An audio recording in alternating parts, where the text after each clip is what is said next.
Walang nag-uusap tungkol dito. Pero sa mismong sandaling ito, isang kapat ng pinakamahal at pinakamapanganib na fleet ng mga bomber ng Estados Unidos ay inililipat sa isang liblib na isla. At gusto mong malaman kung bakit. Nawalan na lang talaga ng pasensya ang Estados Unidos. At naiisip ko lang na siguradong nag-aalala na ang Iran ngayon. O kung hindi pa, dapat lang. Sa tingin ng Iran, magagawa nila ang gusto nila nang walang kapalit o konsekwensya.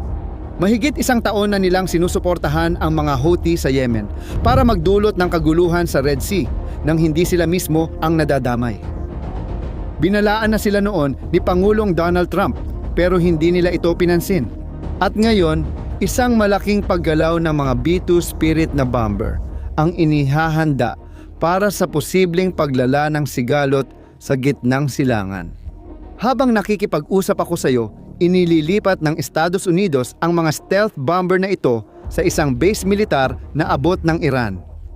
Noong ika-26 ng Marso, naglabas ng ulat ang site na The War Zone na nagsasabing tila may malaking puwersa ng mga bomber na Spirit na patungo sa isla ng Diego Garcia sa karagatang Indian. Ang mga satellite image sa nakalipas na 48 oras ay nagpapakita na nagtitipon ang Estados Unidos nang maaaring maging isang makapangyarihang puwersa ng labanan sa islang ito ng Britanya. Hindi mo madalas marinig ang Diego Garcia. Isa itong liblib na isla sa karagatang Indian na parang paraiso para sa karaniwang tao. Luntiang halaman, puting buhangin sa dalampasigan, malinaw na tubig, tila perpektong bakasyon. Diba? Pero malayo ito sa realidad. Ang isla ang nagsisilbing himpilan ng isang base militar ng Amerika na nagbibigay sa Estados Unidos ng mga mata at taingang estratehiko sa karagatang Indian. Ipinaupa ito ng United Kingdom, kaya pwedeng gamitin ng mga Amerikano ang isla para sa anumang layunin hanggang 2036. Pero sa totoo lang, ano nga ba talaga ang ipinapadala ng Estados Unidos sa isla na ito na ginawang base militar? Sa totoo lang, malinaw at nakakabahala ang ebidensya. Kumpirmado ng radyo at satellite photos na may 3 B-2 bombers na dumating na sa isla at may paparating pa. Kasama nila ang C-17 cargo planes at 10 air refueling tankers para sa air refueling, mahalaga sa malalayong misyon. 2 tripulante ng B-2 ang narinig na nakikipag-ugnayan sa Australianong Air Traffic Control gamit ang mga tawag na PET-11 at PET-14. Ito ay mga pansamantalang identification code na ginagamit ng mga military pilot tuwing misyon para mapanatili ang pagiging anonymous sa radio communications. Parang isang uri ng code name ng eroplano tuwing may partikular na operasyon. Pitch 13, say status of emergency. Pitch 13, roger, thank you. Battalion 2, aircraft. Huminto ang mga bomber na ito sa Australia para mag-refuel bago tumuloy sa Diego Garcia. Isang ika-4 na bomber, ang PET-13 ay kinailangang mag-emergency landing sa Hawaii. At isa pa na may code name na ABA ay papunta rin doon.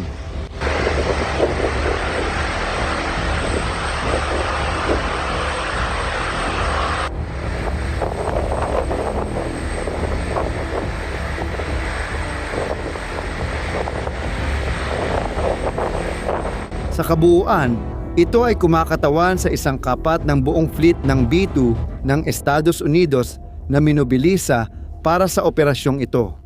At gusto mo bang malaman kung ano ang nagpapaspecial sa B-2 Spirit kaya ito nabibigyan ng ganitong atensyon?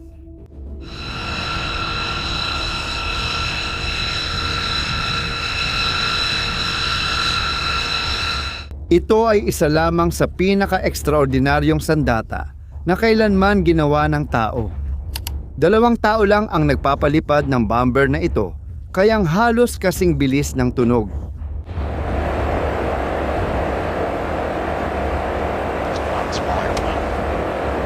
Kayang lumipad ng hanggang 15,000 metro ang taas at maglakbay ng nakakabilib na 11,000 kilometro nang hindi kailangan mag-refuel.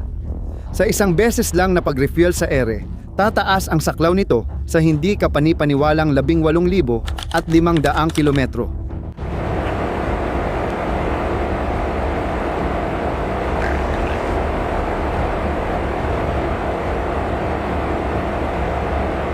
Ngayon, isipin mo ito. Mahigit 5,000 kilometro ang layo ng Diego Garcia mula sa pinakatimog ng Iran. Ibig sabihin, kayang-kaya ng mga B2 na makarating sa bansa, gawin ang kanilang mga misyon at ligtas na makabalik sa isla. At ito ay isang bangungot para sa Iran dahil wala silang mga eroplano o missile na may sapat na abot para tamaan ang isla. Nakakamangha talaga ang firepower. Ang B2 ay kayang magdala ng mga karaniwang bomba o mga nuklear na ogiba. Sa karaniwang gamit, kaya nitong magdala ng hanggang 80 minang pandagat o mga bombang may bigat na 230 kilo o kaya naman ay 16 na bombang malawakang mapanira na may bigat na 900 kilo. Kung pipiliin ng mga Amerikano ang paggamit ng nuklear, isang bagay na sa ngayon ay mukhang malabong mangyari pero teknikal na posible. Maaari nilang lagyan ang bawat B2 ng hanggang 16 na nuklear na bomba. Isipin mo, halimbawa, ang bombang B6111 na partikular na ginawa para sa pagsabog sa ilalim ng lupa. May sapat itong lakas para wasakin ang kahit anong lungsod sa Iran. Pinakakahanga-hanga sa lahat ng ito ay ang presyo. Bawat B2 ay nagkakahalaga ng humigit kumulang 1.1 bilyong dolyar. Mas mataas pa ito kaysa sa taunang GDP ng maraming maliliit na bansa.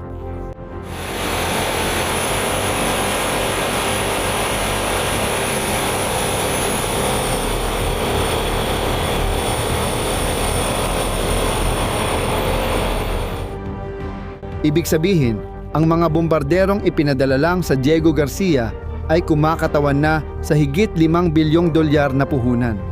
Hindi pa kasama rito ang lahat ng kagamitan na dala nila.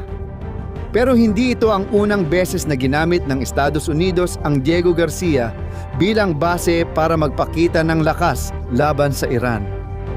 Noong 2020, matapos ang pagpatay kay General Qasem Soleimani ng Iran, nagpadala ang mga Amerikano ng mga bomber na B-52 sa isla bilang malinaw na mensahe sa Iran na huwag maghiganti.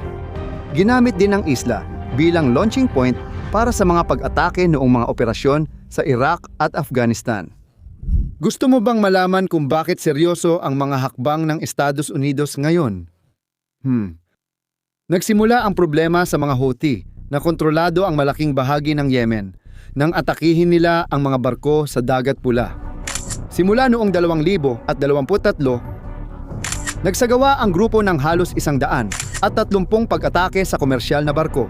Kaya napilitang ilihis ang mga ruta ng paglalayag mula Asia-Europa sa halip na dumaan sa Suez Canal, paikot na lang sa Afrika. 10 araw na mas mahaba ang biyahe. Tulad ng maaari mong isipin, napakalaki ng naging epekto nito sa ekonomiya.